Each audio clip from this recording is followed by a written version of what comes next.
Yeah, my name is Thomas. I'm the first time at the Troopers conference, to be honest, yeah, and I really like it. Yeah, so it's a really cool location, sun is shining, the Troopers staff is really nice and helpful, and so on. So it's a really, really cool conference, I must admit. Who of you is also the first time here? All right, so 30%, I would say, based on the number of people here. 3 hands up, all right. So, okay. For my history, I'm working in cybersecurity since about 25 years now. The first half of my career, I was an engineer. The second half, I was a manager. And I am still a manager. During my engineering time, maybe some people know me, yeah, because I worked in the security team. And during that time, we fixed a lot of zero-day bugs. I would also say during this time, hundreds of them in open source software. And I wish there would be bug bounty programs 20 years ago, yeah, so I would be a rich man, yeah, but I'm not, yeah. And after 12 years or so, I changed into management roles, and I took over about 3, 4, 5 management roles, and one was in my career to build up a cyber defense center for Europe's biggest saving bank group. And I want to share my experience with you, yeah, so what I learned, do's and don'ts, yeah, not so much technical stuff, to be honest, but mostly organizational stuff, team building, yeah, so do's and don'ts, hurdles, yeah, what to take care of, and so on. So, let's go back one slide. No.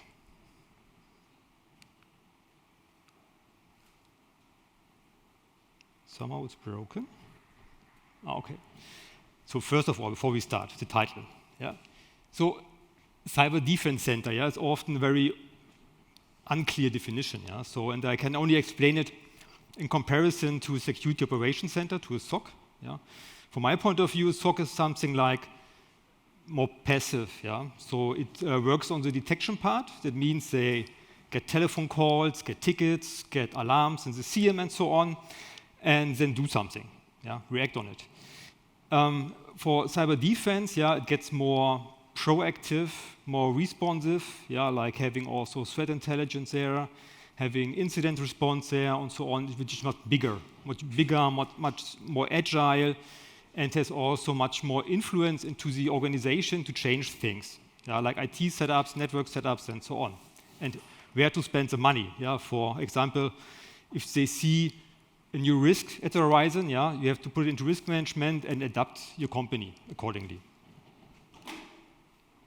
So, what I want to talk about today, yeah, first of all, what's really the difference, yeah, between a normal cyber defense center and something that is in a highly regulated environment, yeah. So, what is a highly regulated environment? For me, it's critical infrastructure, yeah, banking, insurance agencies, healthcare, energy, and so on. Then we will have a short look into what are the regulations, yeah, and what are the requirements in the regulations that affect a cyber defense center and how you can fulfill them. Then we look into how we integrate a cyber defense center into an organization, because it's not just in silo, because you always have like a spider in the web, yeah. So you have so many connections to many different other departments, IT departments, to risk management, information security management, and so on and so on. And everyone thinks it's a new hot shit, yeah, so you get also involved in a lot of management stuff, yeah, like giving presentations, talking about it in front of the executive board, and yada, yada, yada. So it's also very important to find ways to integrate this new department into an existing organization. And then we will have a look at teams, how to choose a team, how to build it, when to protect the team, when to not protect the team, and how to make your team just perform as best as it can. Yeah. At the end, we will look into the in the bitter part of this. Yeah, it's the constant auditing. Yeah? If you work in a critical infrastructure environment, you are constantly audited for different standards. and you are always part of this, and with either a main part of it or just a small part of it for auditing. Yeah? Might it be simple things like PCI DSS, ISO 21000, IDW, PS 980, you name it, yeah, whatever. You're always part of it. Yeah. I remember one year I was part of 8 audits. Yeah, so you're really under high pressure into the situation, and it's not only that the audit is happening, and you have to take care of the auditor and talk to them and fulfill their requirements. They ask for documents, they ask for proofs, they ask for demonstrations, and so on. But it's also each audit has to find a flaw, yeah, at least one flaw, yeah, mostly more than one, and you have to fix it. Yeah? So you have the audits, you have the normal work, then you have the additional flaws you have to fix, yeah, and it's a really high pressure time, and you should prepare yourself. Okay, so what are the differences? It's still black.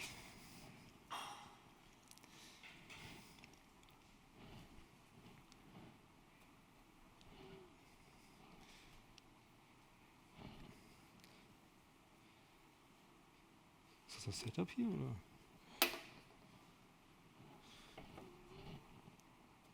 Obwohl, das ist ja auch schwarz, ne? Ja, genau. Auf der nächsten Folie geht es auch nicht. Guck mal. So. Die Folie wird nicht anders. Ja, strange. Warte mal kurz. And show. And start show. So. Let's see how it works out. So.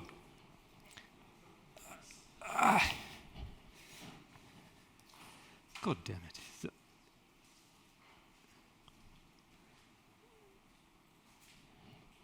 Okay. So what are the differences? The normal cyber defense center, yeah, that's the place where the cool kids are, yeah, the threat hunters, the incident responders, yeah, with a backpack full of USB devices, network cables, and all this stuff.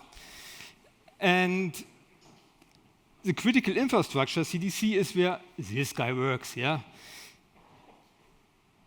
Okay, it's too much, I think, but at least both of them, yeah? So the cool guys work there, but also these guys work there, because you constantly have to document your stuff, yeah? Your work, and you have to prove it, and document it, and have to fulfill requirements and standards and so on. So just getting here the cool guys that don't do the homework but the cool tricks, yeah, isn't enough. Yeah? So that's the reason why you have probably both of them. And you need to find out who works for which task best in your team. Yeah? If you look at your team, some people are really the creative guys, yeah, always going to the edge of the things, and some are more like, but wait a moment, you have to take care of something. Yeah? You have to bring both things under one, or both kinds of people under one hood. All right, so enough for joking here about these pictures. In real life, so what it looks like, it's an example here. You have a cyber defense center, you have some functionalities here, like you have your security alarms, incident response, vulnerability management, maybe, yeah, threat intelligence, hunting, reporting, and further development. I really can recommend exclude further development from a daily business. Yeah? Have a small project team that's constantly taking care of the findings of an audit, who constantly taking care of new things are found by threat intelligence, and that always takes care about the development of all this stuff here. So implementing all this or getting this, modeling all this, you can use some best practices here. Yeah, you all know this, of course. You can some models and standards and so on and so on.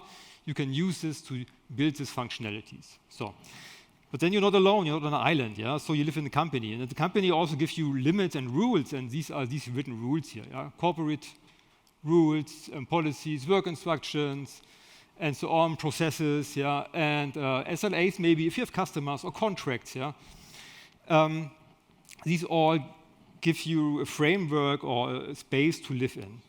And for a critical infrastructure cyber defense center, it's also more. Yeah? So you also have all these external requirements. Yeah?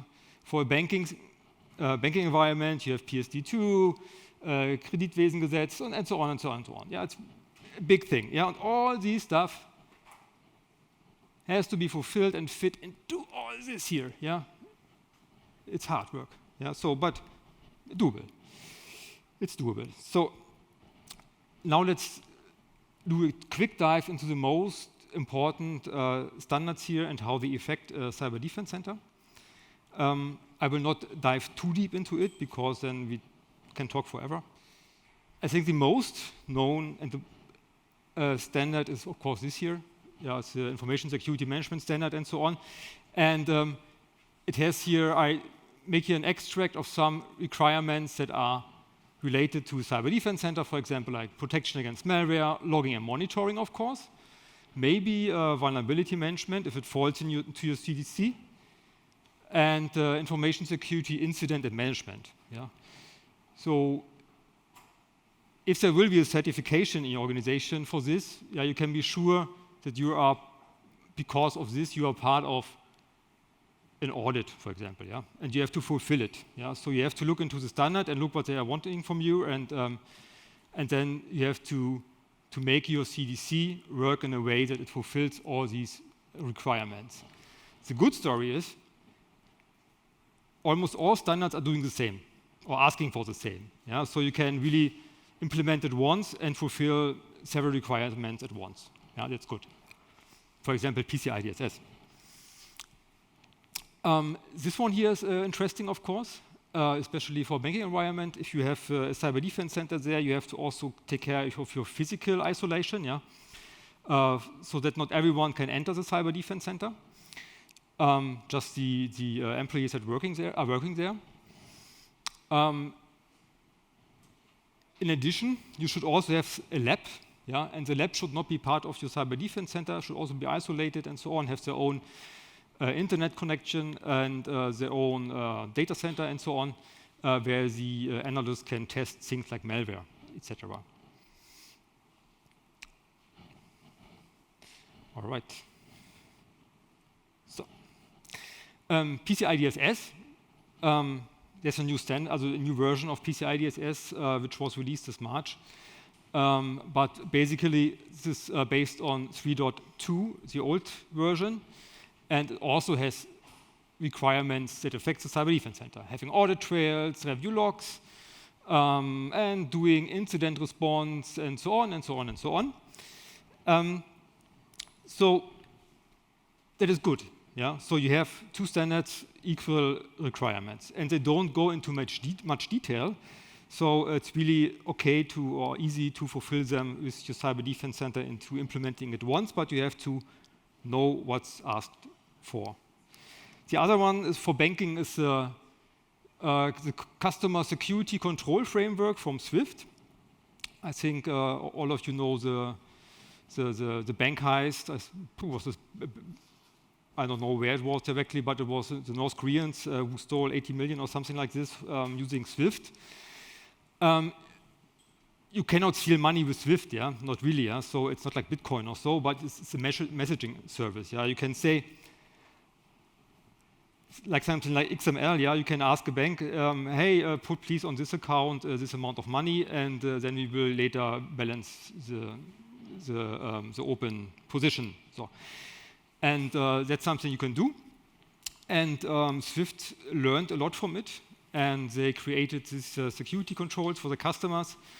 They required that all IT assets that do implement part of the SWIFT protocol and functionality are isolated in a network, which really clear input and output systems, which clear requirements for monitoring and so on.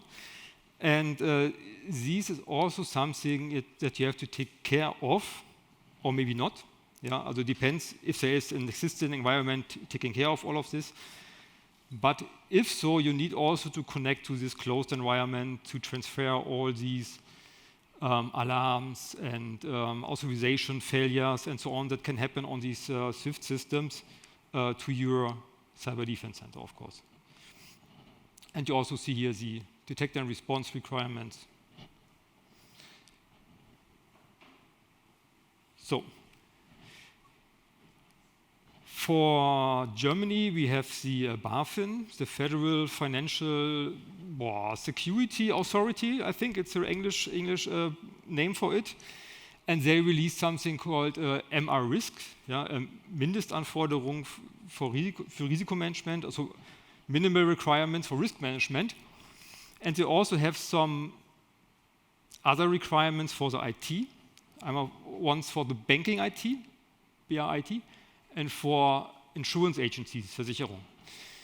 And there's also something relatively new, that's Cyber.de. It's some penetration testing and threat intelligence together, which is very good, to be honest.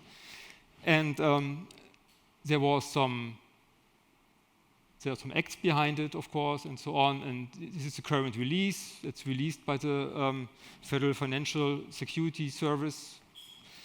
And the problematic part, from my point of view, for if you are responsible for a cyber defense center also, or for the IT in this environment, is that they have relatively high-level requirements that go from a high-level part of the organization to the lowest level part of the organization. So you have something like, you always have to document, but then you always have to document every single thing in the organization. Yeah?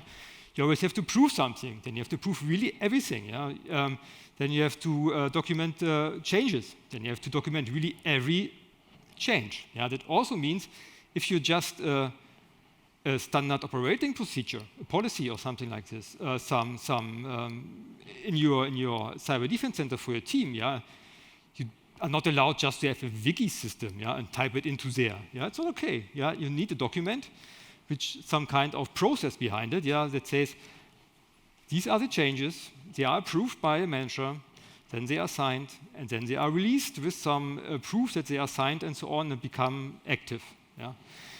And these can really be a problem, especially if you are working in a very high-speed environment where sort of development or where you just build up the team, build up the infrastructure, build up the cyber defense center, or where maybe attacks happening. Yeah, at the moment, for example, when we started in 2080, Emotet was very active at this year, and they had a lot of waves that really hit deeply into mostly every IT infrastructure. But you still have then to document, to prove, to show what you have done, and so on and so on. It's challenging. So, for all these standards, yeah, you should have a look into the log retention requirements, yeah, which is important because they're so different. Yeah. PCI DSS says keep the logs for 1 year. Yeah. The BaFin says 5 years. Yeah. But this means, it really means keep the results of an analysis for 5 years, keep the raw logs for 3 years.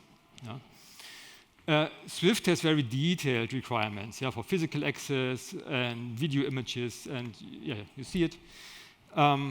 It is also an upper bound, of course, which is the data protection law in Europe, which says the maximum of 10 years, and then you have to delete it immediately. Yeah.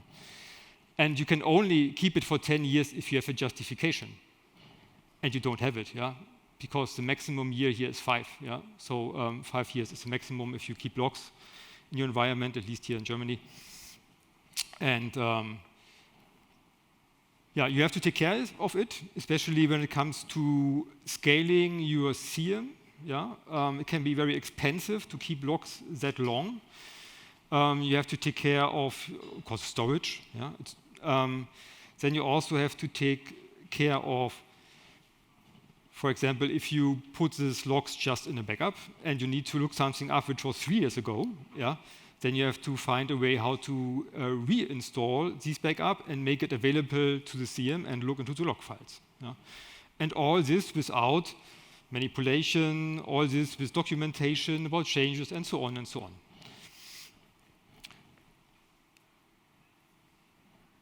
So what I can really recommend is just use Excel, yeah. Put on Excel, decide on some upper level standard you like to use. Yeah, I prefer ISO. and then make here ISO requirements, and then have something like NIST, PSI, data protection, PCI DSS, Swift, and so on and so on. So you can just order each operational requirement under these management requirements here and have a clear list what it's needed, and also at the end have a clear list how you fulfill it. Or maybe if not fulfill it or just work on it, yeah, you can make a status like a project map or so. But this really helps to keep you focused and don't lose or get lost in all the requirements and and so on. All right, so much for the CDC and the requirements. The next one is the organization. And I must admit, I really underestimated the challenge that comes with integrating a new department into an existing organization.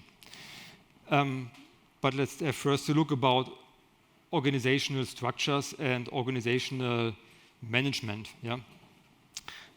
Most bigger organizations have something like this. Yeah? It's a governance structure, and they have something like a policy pyramid or house of policies with like a vision, yeah, we want to be the best bank in Europe, yeah, and then you have a strategy, like the management wants to have us the best bank because we are secure or something, yeah. Then you have to think about, how we make ourselves secure, yeah, we need firewalls and so on, and then we have access control, and then we need some policies here, and then the firewall operator and the cyber defense center, they need some operational policies how to operate these systems. Yeah?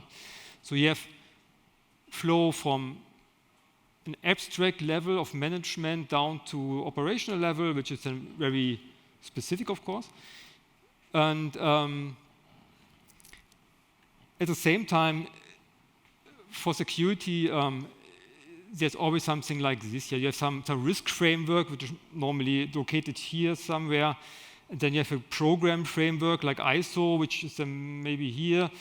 And then some control framework like PCI DSS or Swift CSTF, which is more located here. So what I want to say is there's a structure, there's a hierarchy behind it.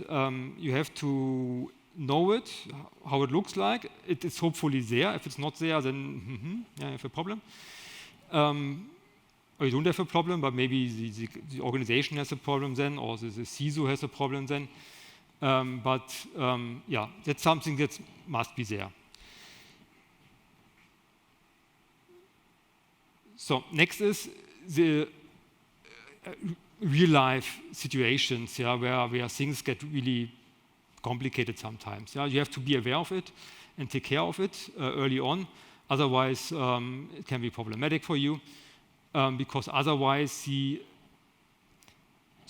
goal is for you, if you're a CDC manager or someone who manages CDC manager, yeah, it's really important that you define the field of responsibilities for the Cyber Defense Center. Yeah. It's really important to have the task defined, the scope defined, interfaces, and maybe also KPIs and SLAs. For example, this one is important. Yeah? For example, if you go in a job interview, yeah, you want to be the new CDC manager, and you ask them, how do you do incident response? And they say, somehow. How do you do this and that? And say, okay, no real answers. Yeah? Then you know at the end, all this stuff will end on your table. Yeah? So. It's always good if you say, yeah, we have a computer emergency response team, which is established since 5 years, and they are connected with other certs around the world and so on, but that's often not the case. Then the scope is very important. Yeah, so what is your scope of your work? Yeah, like only internal, yeah, keeping care of our IT in the organization, or do we have customers? Yeah. Do we have some subsidiaries in the world, yeah, which I need to take care of? Do they also have a cyber defense center? Do they have a cert? And so on and so on. Yeah, that's something you really should ask about. Yeah, and then also make clear what does your department do and is responsible for. Yeah? So if you build something like this up, yeah, people always ask the same questions. People do not understand what's your task often, and what really helps is really doing this, yeah, like in adversaries. Yeah, repeat always the message, what you're doing, every day, to managers, to colleagues, yeah, to your own people, to your own team. Always repeat the same messages, yeah, and this really helps to focus. Yeah, this helps to focus. To focus for yourself. Yeah, it helps other people to focus. It also helps to have clear borders around this. Yeah, and not that someone comes up and says, we have something new here that might be related to security. Please connect it to your cyber defense center and take care of the alarms. Problematic.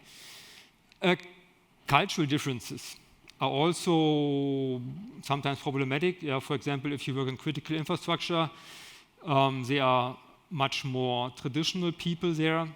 And if you throw in a bunch of 20 cybersecurity specialists, yeah, they're already creative people, yeah, and that can give some kind of culture clash. Yeah, you should really take care about this.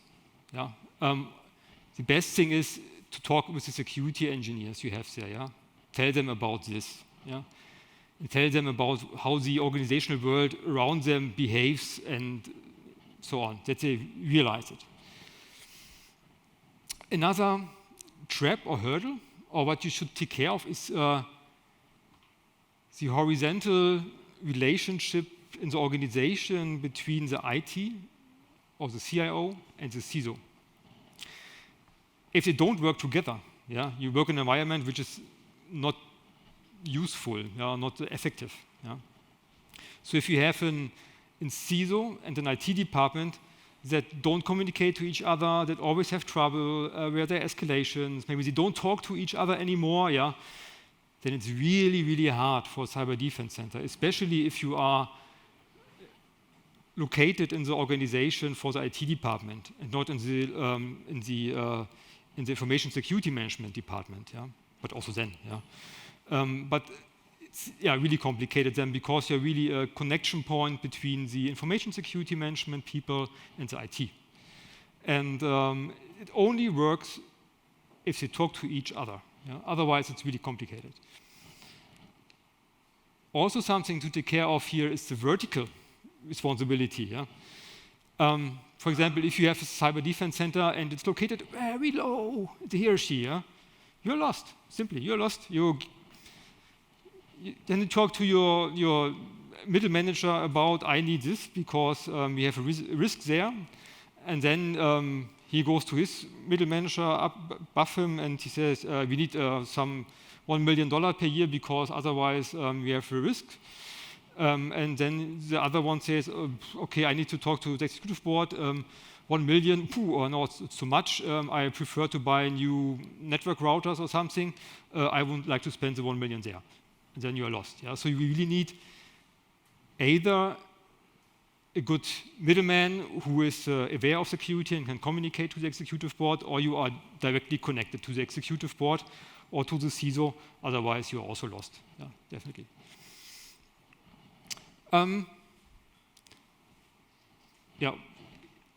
For integration, yeah, there are often existing processes, existing terms, and existing models in the company. Just adapt them. Yeah, don't invent something new, which the others don't understand. Don't invent something new, which creates complexity within the organization.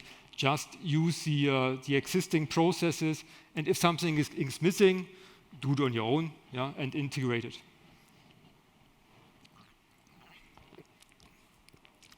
What I experienced when I started my job there was that the Works Council created a kind of campaign against us. Yeah, they say, oh, there's no surveillance department. Yeah, they publish pictures with cameras and so on, and a dark light, and yeah, and that's something you really need to take care of. Yeah, and as early as possible. Yeah, talk to them. Explain what your job is. Yeah, you are protecting the company and the customers against attackers. Yeah, you are there for protecting the assets of the company. You are there to protecting the payroll of the employee. Yeah, explain it to them, and so they will just stop these kind of communication. Yeah, it's really important. Yeah? Otherwise, it's just another battlefield you don't have to fight. Yeah, or you don't want to fight. It's a waste of time.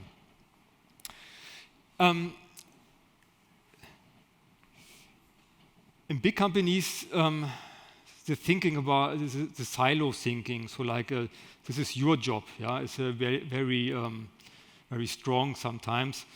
And when they see, okay, there's a security operation center there or cyber defense center, security is all theirs, so don't care about it.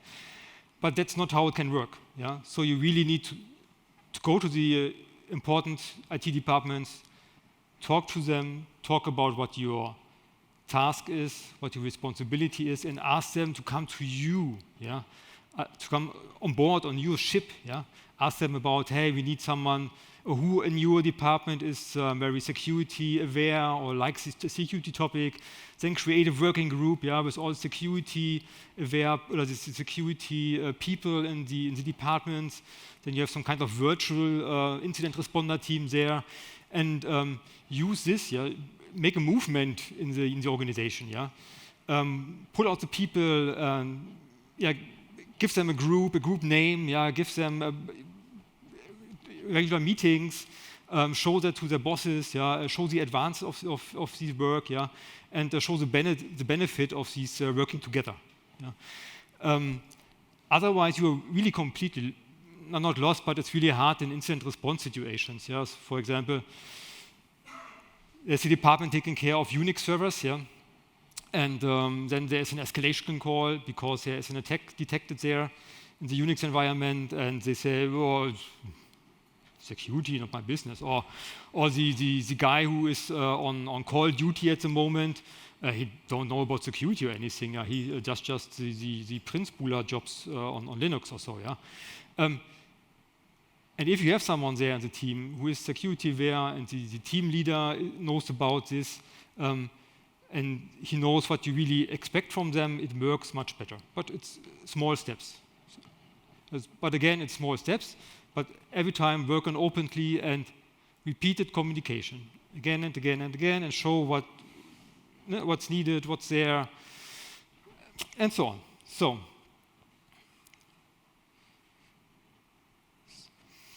So next one, a bit more technical, the Cyber Defense Center itself. One of the first things is, of course, which kind of use cases do I want to implement for my CM to get an alarm? And you can have different approaches to it. And some seem good, but are very bad if you work in a critical infrastructure environment. For example, you can say, okay, I take the top 10 of the security issues of last year, and I create a use case for every one of them, and then we are fine.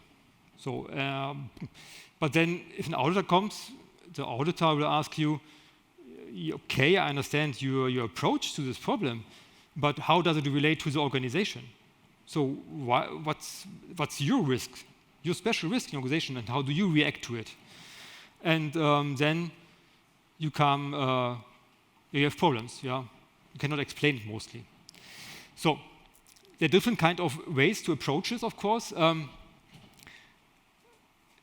These both are needed, but not as effective as you want, of course. For example, for IT risk management, you have an older system, you cannot patch it anymore, and the policy says you have to put it in an isolated network so that it cannot be attacked from the outside or so.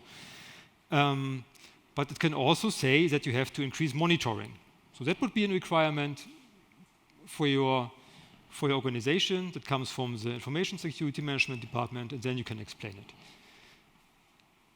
Next one, also from information security management, they can say everything with a data protection level which is high, yeah, like financial data or personally identifiable information, should be additionally monitored. Then you also have a requirement, that's fine, yeah. But again, that helps you on a regulatory basis, but it doesn't help you to find attacks. Yeah?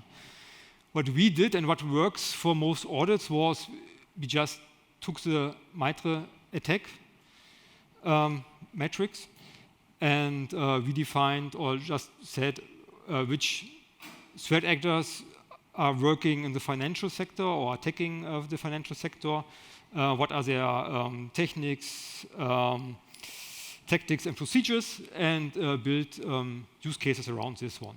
So, and that worked, so that was fine.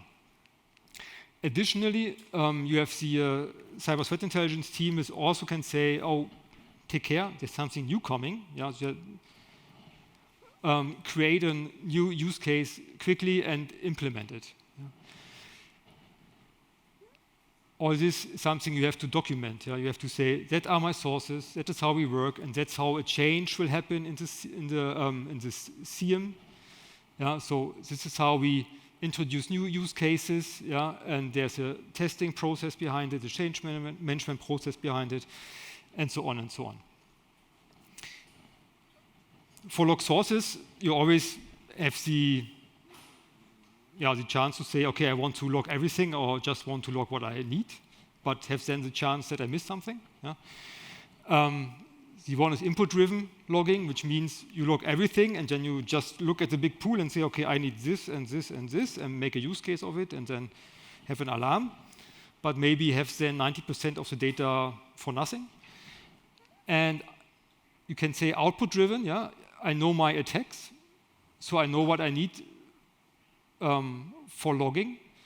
So that's the way I can really limit the amount of space or storage needed, and I can also make CM often work faster, have less backup and so on, or less backup storage which I need and so on. Searching in a CM goes faster and so on and so on.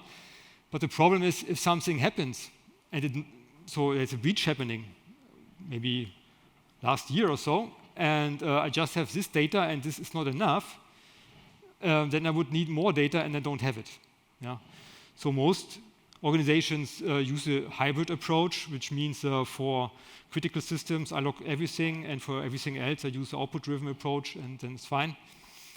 But here again, for the regulations, if you change the log sources, if you change the use cases, you have to have a change management process, you have to approval process behind it, you need testing, yeah, you need to keep alive monitoring of your log sources. Yeah, if the log source doesn't report since 2 months, what does it mean? Nothing happens, or is it dead? Yeah, you don't know.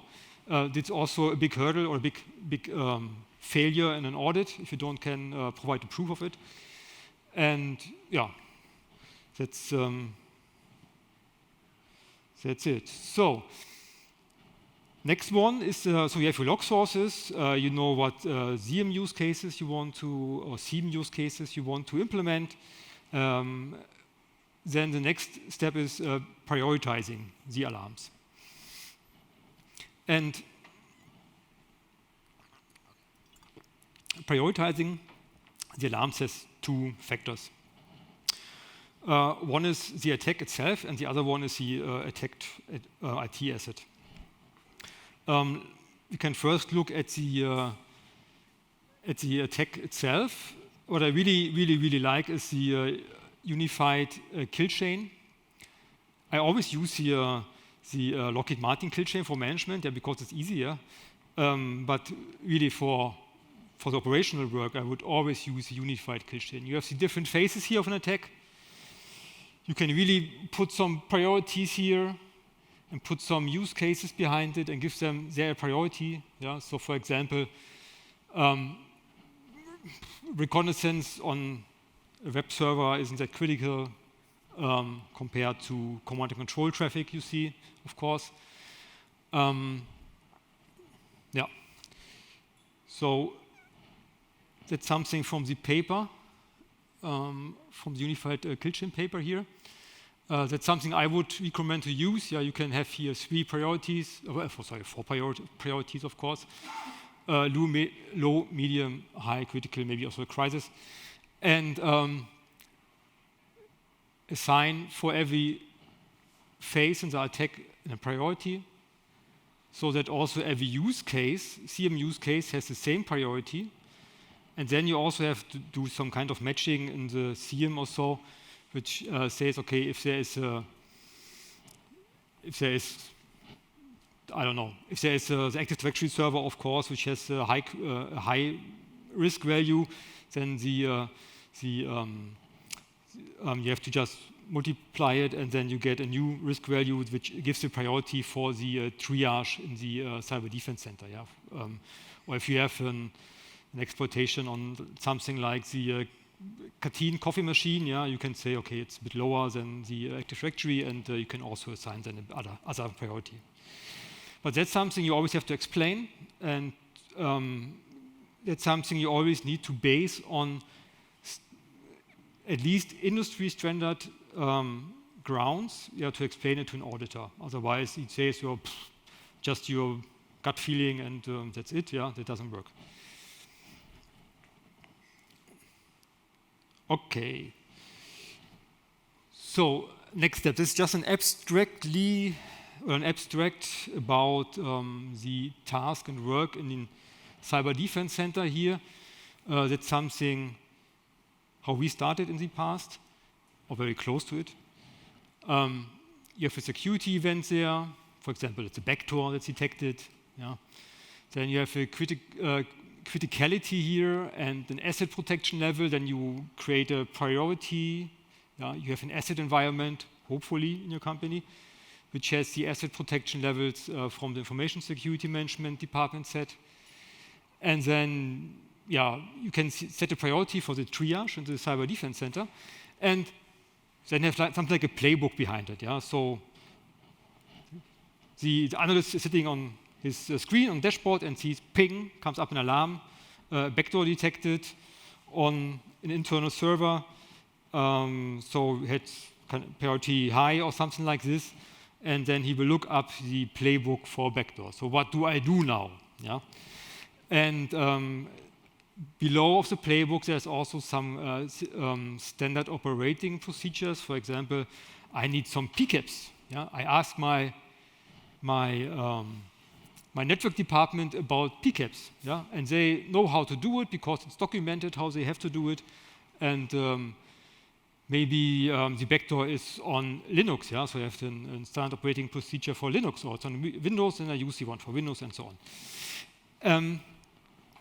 And then what the analyst does is some enrichment, or which IP is it from, does some historical DNS lookups, so who is data, maybe some, is it Cobalt Strike or ISD or something, yeah, and so on and so on. And then at some point he starts the incident response workflow, and he knows, okay, something's really happened here, not just an alarm, it's a real alarm. And if it's done, yeah, you have a lesson learned and just improve, yeah, and becoming better. In the past, or at the beginning, we have humans that were very much involved on it. On this level, for all these stuff here, and on this level, of course, for all the incident response and security analysis processes here.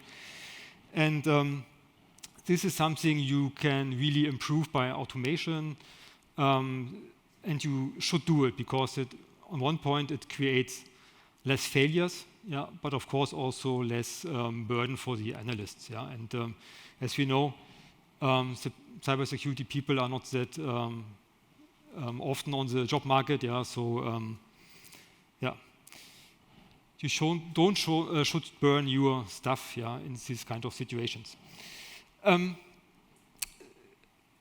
So yeah, what we did was we did a lot of automatization here, or automation, and to just improve. So I hope it works. So, and yeah, what you see is an equal kind of flowchart here, and we do the enrichment much earlier, or you should do the enrichment much earlier in the CM here with your threat intelligence and hunting information, and also the threat intelligence platform like MISP or something, so that you can enrich all your security events very early.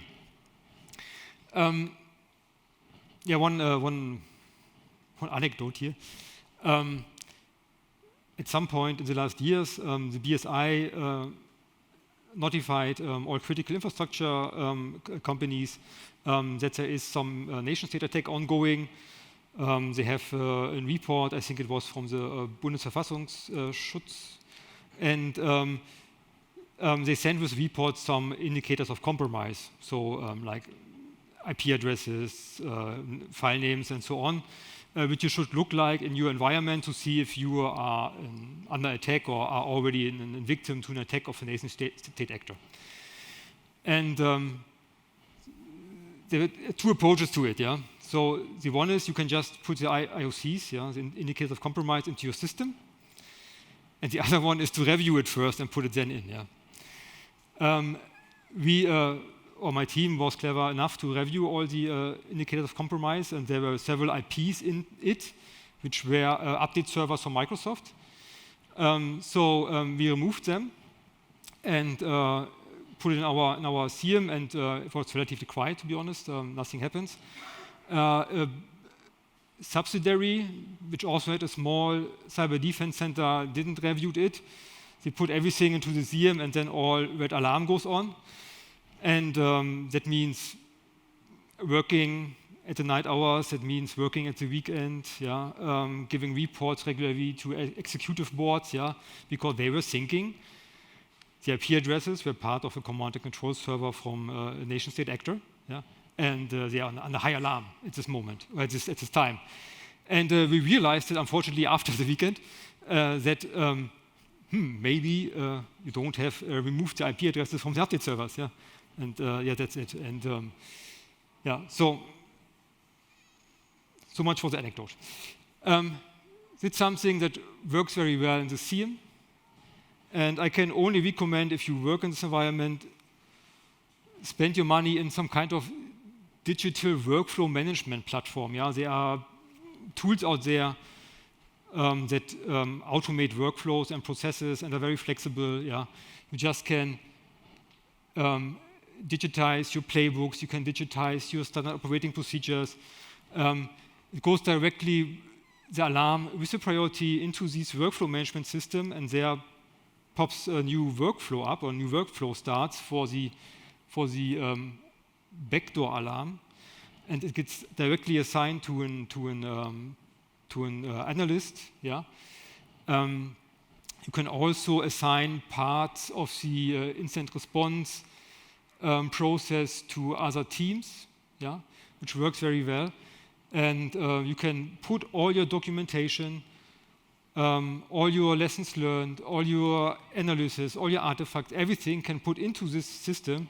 And every time an auditor comes and asks for details about something, you don't have to look up, oh, who has the Excel file of this, and on which laptop was the malware example, or who has saved the report from Joe Sandbox or something like this, or Virus Total. Yeah, you can put everything here and just say that was the incident with a number. Here's everything. Look at it and fine. Yeah, so that's really helpful. All right.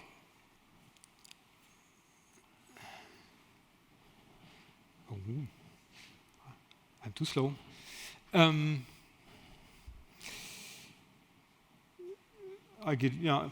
If you have to provide your cyber defense center functionality to a customer, yeah, you should also take care because it's a completely different field. Yeah, I will not go into details here because I think we only have 10 minutes left. But you should only provide standard solutions and don't allow individual adjustments. Bring the customer on your ship, yeah, and don't go on several dozen ships for all your customers individually, yeah. Otherwise, this will break your neck, simply. Okay, let's come to the team. Team development. I must explain about it. I'm an engineering guy, yeah, and my approach to team management is always trust and encourage. Yeah, I trust in the intelligence of the people, and I trust that they will do their job until they prove me otherwise, and multiple times otherwise, because I'm a nice guy. And but this is my approach, yeah, and don't do micromanagement as team leader. Yeah, it's completely useless, especially for intelligent people that work in cybersecurity. Yeah. Nevertheless, you have to take care of some things, definitely. It's the structure of the team, yeah, so it must match the task that you have defined before, that they're the right people for the right job. And often people have overlapping roles, yeah, but just take care that they don't overlap too much, because then you just burn out your guys and your girls and will not be helpful in the long run. Also take care of yourself as CDC manager, because if you work in shift duty, yeah, morning, evening, nights, yeah, for example, 3 shifts, and you are always the go-to manager, yeah, then you are at some point burn out yourself, yeah, because you're always involved in something and some incident handlings, and you have to have some kind of shift duty manager with some senior guy who everyone can go to, who the management can talk to, and that you as CDC manager are out of the game. Yeah, otherwise you will also get burnt out. So what you take care of course, is unclear CDC roles at the beginning. Yeah. So should you take care of firewalls? Should you administrate firewalls? Hopefully not. Yeah. It's also not allowed in a regulated environment, because you have to have barriers between people that operate, monitor, and so on. Should you have to do vulnerability management? Should you do incident response, and so on and so on? That's something that should have made clear, and which is sometimes not clear in the company, because they never asked the questions before. So, what happens when you have a team? Yeah? I always can say, encourage them, help them to improve. I'm always a big fan of wait if someone asks for help and then help them. Yeah, definitely. I'm also a big fan of this here. Yeah, think forward and take action. Yeah, because I know for myself, if you work in cybersecurity, you always see, nee, guy, yeah, no, not working, that's a bad decision, and so on, and you get this negative mood, yeah, and that's really bad, yeah. So if it happens in a team and it becomes too dominant in the team, yeah, it really affects the productivity and the thinking of the team, yeah. So always ask your team to think forward. Yeah, something happens, something gets wrong. Yeah, it's okay. Yeah, and maybe it's the fault of someone. We don't care. Yeah, let's find a solution here and now. So that's it. And find actions. Yeah, so don't think about we could do this and that. That's not helpful. Yeah, give me something we can do now to improve it. Yeah, that's it. And that's some kind of thinking you should really implement in the team. Otherwise, they get ineffective, or they get fightings in the team and so on. That's not good. What's important is that you have more senior people in the team than junior people. Otherwise, you have to take too much care of developing the junior people, and at the same time, you must fulfill your requirements, which are from the first time at 100% when you start the job. But your team maybe not at that point. So you have to take care of this, but it's sometimes not easy. Yeah. Diversity is very good. I once in the past had a team that was, from the thinking here, very equal. They're very structured, and there was one senior guy that shared his thinking with new team members, and they shared his thinking, and they went into kind of tunnel, yeah, for solutions. And at one point, I brought in a completely new guy, which I know was completely creative and non-policy guy and so on, which was, I don't know, it caused some trouble, yeah. So, but it was good, yeah, because he asked, why do we do this way and not that way, and so on and so on.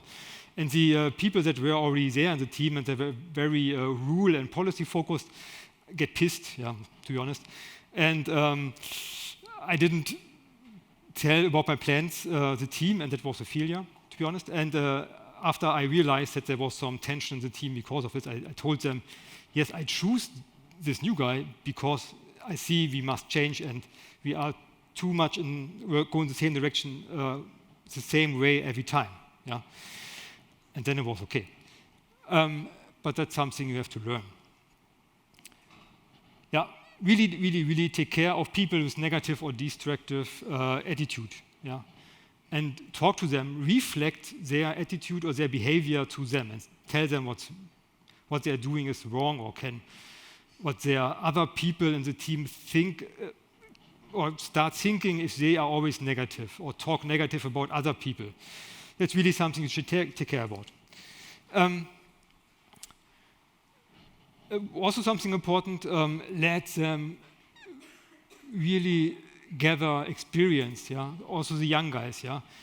If they want to just push them into an incident response case, yeah, which is very hot, yeah, just put them in.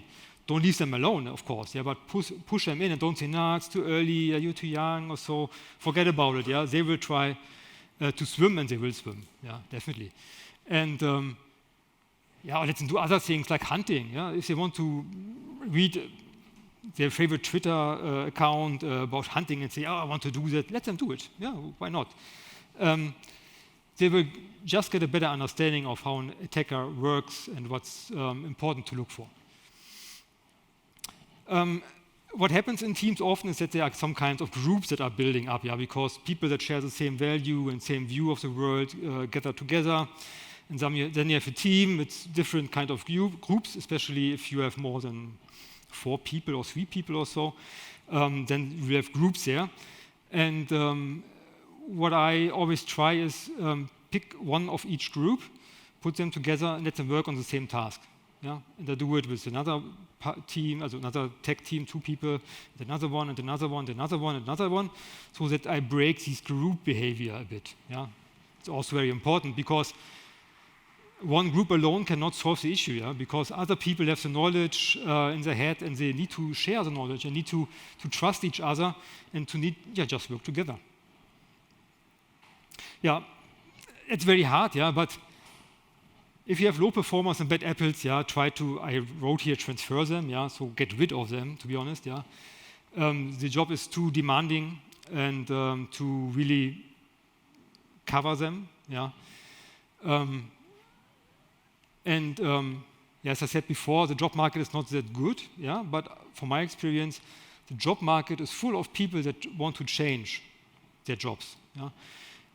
And I would say, if I ask you, yeah, who of you was thinking about changing his job in the last year, I could imagine that more than 50% will lift the hand. Yeah? But I will not ask it, yeah, because it's a difficult question.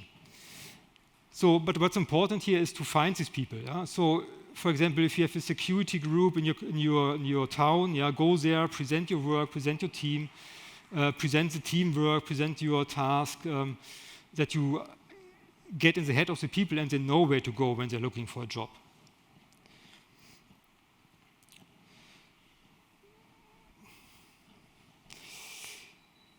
Yeah, if you take over existing teams, just talk to them, see what's their strengths, put them on the work where their strengths is. If you have low performers, yeah, for a limited period only, take care of them. Yeah, walk away towards a goal you define together. Yeah, go in tiny steps, and if they don't make it, yeah, find better places for them. Yeah, sometimes they think they would be the next cool cyber analyst, yeah, cyber security analyst, but maybe they are a better programmer, or maybe they are a better writer or something. Yeah? Then it's fair, I think, to find a better position in the company for them and make them lucky, hopefully, then. Yeah? Because it doesn't help you, it doesn't help the person that is affected, it doesn't help the team if you have some low performers there and everyone covers the work. Okay, I think my time is over, but not my slides, I'm sorry. Let's quickly come to the audits. Yeah. Here are some common pitfalls, yeah, should take care of. Yeah. Document everything, have it ready. Yeah. Collect your documentation in one place. Have a change management process, have an approval process, use this for all your documents, and only write in your policies and documents and SOPs what you can really fulfill. Don't build castles in the sand or so, yeah? Just write down what you can really do in real life now, and not tomorrow. Yeah? Otherwise, you will always fail. Yeah? It's also important to have a small team, maybe 2 or 3 people, which always take care of the audit process. Yeah? The good thing is they know where the things are, what kind of question I ask. They know about the history of audits of the last year, maybe. They know how the findings in the audit were fixed and so on, and they can take care of it. But then you need more these kind of guys at the beginning with the books and the glasses, yeah, and not the one with the cool tricks, but they get bored by this work. Okay, so last slide here. Plan, do, check, act. Yeah, it's a management thing. Yeah, but it's so important for a regulated environment. Yeah, always, if there is an incident, do lessons learned. Yeah, learn from act. Yeah, so improve your workings in the CDC, improve your documentation, improve whatever you need. Yeah, and adjust your requirements and go on and on and on and on in cycles and cycles, become better and better and better and better every time. Yeah, so not just once a year, but with every incident. No matter if a failure, also fails positive or real positive, always use it as lessons learned to become better, and you have to prove it to the auditor, yeah, that you do this, otherwise you're lost. Yeah, again. Tough work. So, feedback and questions.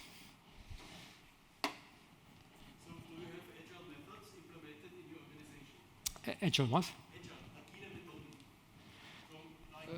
Yeah. No, not really. So, no. Not for this part. Also, of course, we work closely together with the IT department if you need something, and work together if you implement a new use case, for example. Yeah. But it's basically it's a traditional company. They still work like a waterfall. Yeah. Are you going to share the slide deck at the back? Hi. So is the slide deck available after the presentation? Pardon? The slide deck, will that be available after the presentation? Yeah, I think so, yeah. It will be available, yeah. Somehow. So yes, the slides can be downloaded from the conference website afterwards, Thank you. Of course. So thank you very much. Any more questions? Yeah, if you have further questions here, you can also write me an email. All right. Thank you very much, Thomas. Appreciate it. Thank you.